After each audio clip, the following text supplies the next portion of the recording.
This is my coursework submission for MATH2703. So, to start with part A, we can start by saying that the additive identity OR plus OR equals OR. This is the definition of the additive identity. So now we can apply theta to both sides, which gives us this. Now, using the additive rule of ring homomorphisms, we can now change this to be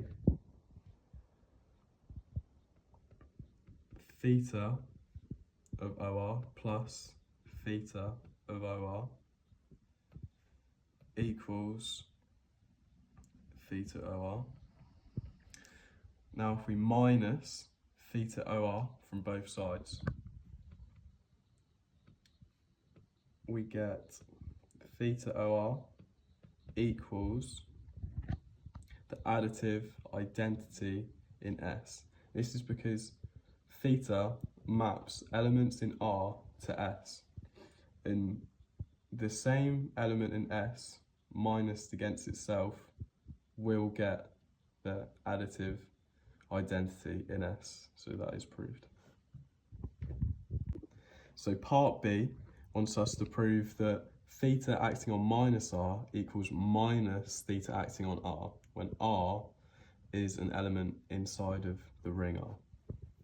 So what we can do here is add theta R to both sides. So we can go theta R plus theta of minus R equals theta R minus theta R.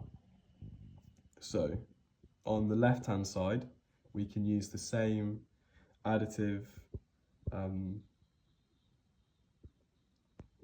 element of the ring homomorphism to get theta R plus minus R equals, and on the right hand side we've already shown that when you map an element from R to S using theta and you minus the same thing, you will get the additive element in S. So now we can just say that R minus R is going to be the additive element in R, which is this. And as we proved in the last question, OS is equal to theta OR. So for this question, we're given that psi maps elements in R to S, and it is a ring homomorphism. We need to show that the kernel of psi is an ideal of R. So ideals have three conditions that need to be met to be an ideal. So we're going to show that the kernel of psi satisfies these conditions. So first of all, we need to show that it's not an empty group. So the kernel of psi is not empty, because if we have psi of OR, we've already proved that this is equal to the additive identity in S. So there is an element in R when psi is applied that maps to 0 in S, so that is the definition of a kernel. So it's not an empty set. Secondly, the kernel of psi is closed under addition due to the following. If we let A and B be in the kernel of psi. And now we have, this means that psi of A equals 0s, and psi of B equals 0s. Now, if we have psi A plus B, this is equal to psi of A plus psi of B, shown in the previous questions. And now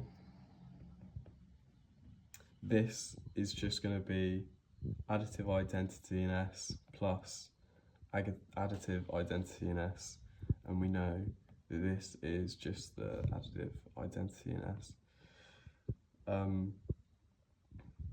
So it is closed under addition.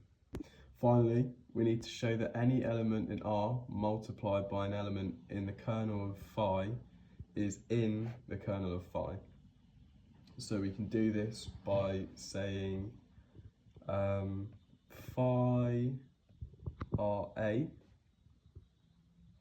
when R is an element in R and A is an element in the kernel of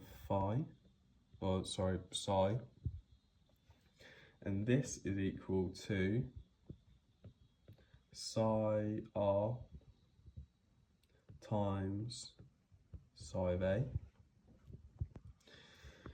And we already know that psi of A is the additive identity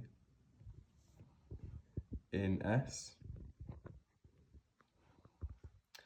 and anything times the additive identity in S will be the additive identity in S. And this goes the other way as well. If we have psi of AR, this is going to equal psi of A times psi of R,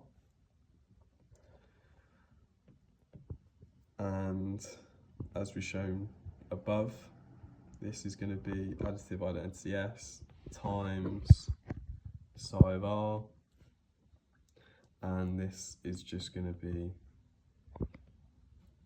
additive identity in S. So these three conditions have been shown to be true. So the kernel of phi is an ideal of